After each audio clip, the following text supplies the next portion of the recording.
Hello, my viewers, my students, my wonderful students. Guys, there's a breaking news for you and golden news for you.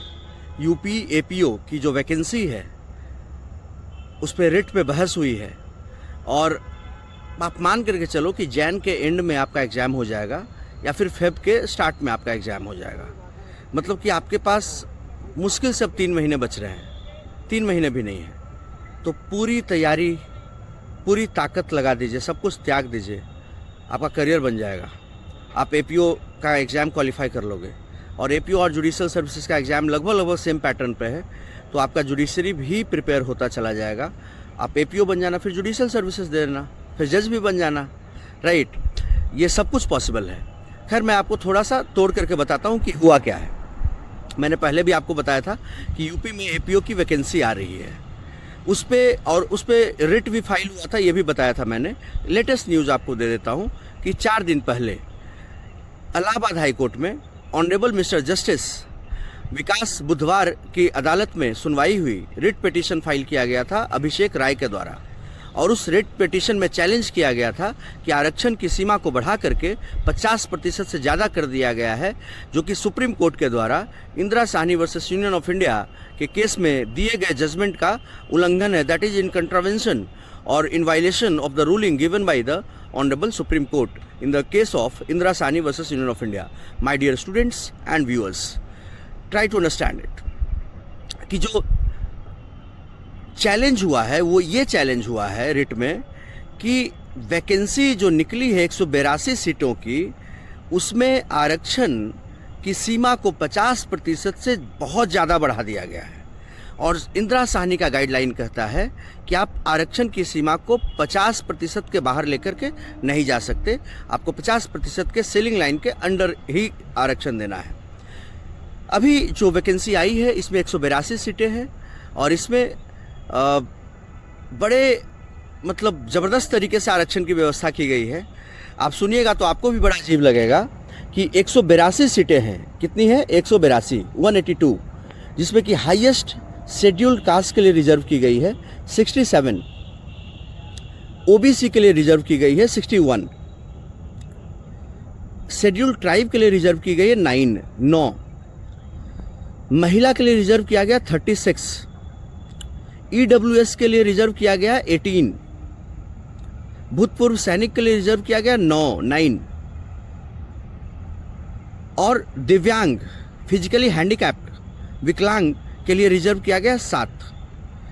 और जो unreserved हैं उनके लिए, जो अनारक्षित हैं उनके लिए सिर्फ और सिर्फ 27 सीटें हैं। इनफैक्ट महिला की सीटें इनसे ज़्यादा है, 36 है, इनसे 9 सीटें ज़्यादा है महिला की।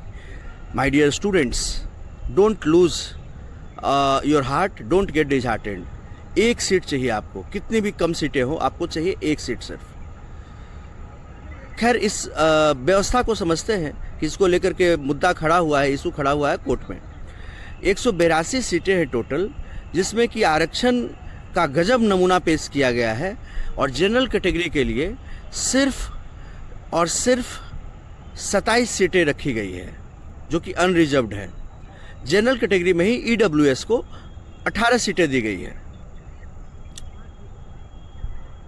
शेड्यूल्ड कास्ट को जनरली अगर आप देखिएगा कि इंडिया का जो ढांचा है सुप्रीम कोर्ट के इंदिरा साहनी के जजमेंट के हिसाब से, उसमें कि 50% आरक्षण में जाएगा और 49.5 का 50% जनरल कैटेगरी का है और इधर 50% मतलब 14 टू बी प्रिसाइज 49.5% का आरक्षण की व्यवस्था है, जिसमें 27% ओबीसी है, 15% एससी है, शेड्यूल्ड कास्ट है और शेड्यूल्ड ट्राइब है, एसटी है 7.5% और इसको क्यूमुलेटिव इसका आता है 49.5। लेकिन इसमें 49.5 से बहुत ज़्यादा आगे चला गया है। ये इतना ज़्यादा आगे चला गया कि आप कैलकुलेट कर लीजिएगा कि जो अनरिजर्व्ड कैटेगरी है उनके लिए सिर्फ और सिर्फ 14.83%। मतलब कि अगर आप जो ईडब्ल्यूएस को दिया गया है, पहले ही क्लियर किया गया था कि ईडब्ल्यूएस का आरक्षण जो ऑलरेडी आरक्षित कोटा है उससे नहीं लिया जाएगा, वो जनरल कैटेगरी से लिया जाएगा।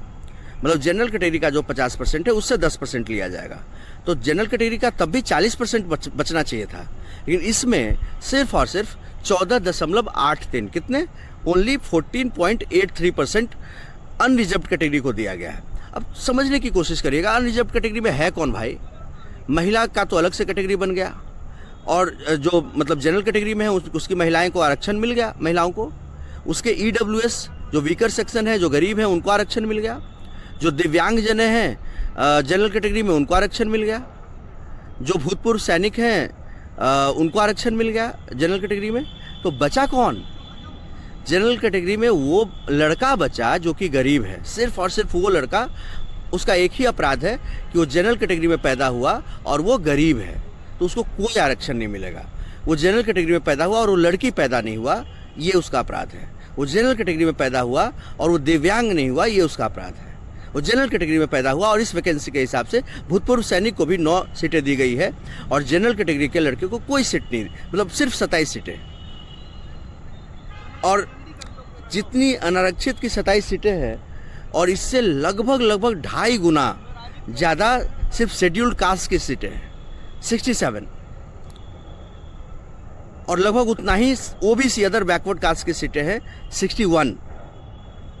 सिर्फ महिलाओं की सीटें इनसे 9 ज़्यादा है, 36, only 14.83। This is just highly deplorable, embarrassing to say the least as a lawyer. कुछ भी हो, माननीय सुप्रीम कोर्ट की जो व्यवस्था है उसको मानना चाहिए, मुझे मानना चाहिए, आपको मानना चाहिए। पूरे भारत संविधान से चलता है, और संविधान को इंटरप्रेट करने का राइट सुप्रीम कोर्ट के पास है, ऑनरेबल सर्वोच्च न्यायालय के पास है, माननीय सर्वोच्च न्यायालय ऑनरेबल सुप्रीम कोर्ट के पास है। हम सबों को मानना चाहिए, सरकार को मानना चाहिए। सिर्फ वोट बैंक के लिए एक पब्लिक में जान रहे हैं कि ये मतलब अनकॉन्स्टिट्यूशनल साबित हो जाएगा, तो इसको मतलब क्या ही ज़रूरत है? सिर्फ वोट बैंक को पब्लिक परसेप्शन बनाने के लिए ये सब किया जाता है, वैकेंसी निकाली जाती है, और वो भी जान रहे हैं कि इसको बाद में अनकॉन्स्टिट्यूशनल बोल दिया जाएगा, और फिर वापस वही करना पड़ेगा जो कि रूल है। आप सुप्रीम कोर्ट से तो बड़े हैं नहीं, सुप्रीम कोर्ट से बड़े आप नहीं हैं, कोई नहीं है देश में। सुप्रीम कोर्ट जो बोलेगा वो सबके ऊपर बाइंडिंग होगा भाई, आपको मानना पड़ेगा, हमें मानना पड़ेगा, आपको मानना पड़ेगा, सबको मानना पड़ेगा। तो ये सारी रूलिंग है, और 12 नवंबर को अगली पेशी का डेट दिया गया है। इस पे अगली सुनवाई 12 नवंबर को होगी, जिसमें उत्तर प्रदेश की सरकार को अपना पक्ष रखना होगा और उत्तर प्रदेश के लोक सेवा आयोग को अपना पक्ष रखना होगा। My dear viewers, my dear students, जो हमारी APO की बैचेज चल रही हैं, और नई बैचेज भी स्टार्ट हो रही है, ऑफलाइन क्लासेस भी चल रही है। आप पटना में हैं, बिहार में हैं, तो ऑफलाइन क्लासेस कर सकते हैं। यूपी में है और अलग अलग शहरों में है, राज्यों में है, तो हमारे ऐप पे classes, live classes, daily 2 classes, GK GS भी अलग से, लॉ पेपर तो है ही है, सब कुछ की क्लासेस की अलग से व्यवस्था की गई है। मॉक टेस्ट सीरीज चल रहे हैं, तो सब कुछ किया गया है। आप please you can stay tune on that, and we'll keep updating you about the upcoming developments taking place in the Honorable High Court of Allahabad।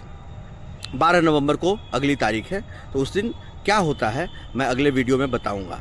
तब तक के लिए आप पढ़ाई शुरू कर दीजिए, क्योंकि सिर्फ और सिर्फ 3 महीने बचे हैं। So gear up, please pull up your socks, burn the midnight oil and let it loose, work harder than hardest, achieve glory. मिलते हैं 12 तारीख को अगले वीडियो में लेटेस्ट अपडेट के साथ। Thank you everyone for watching. जय हिंद, जय श्री राम।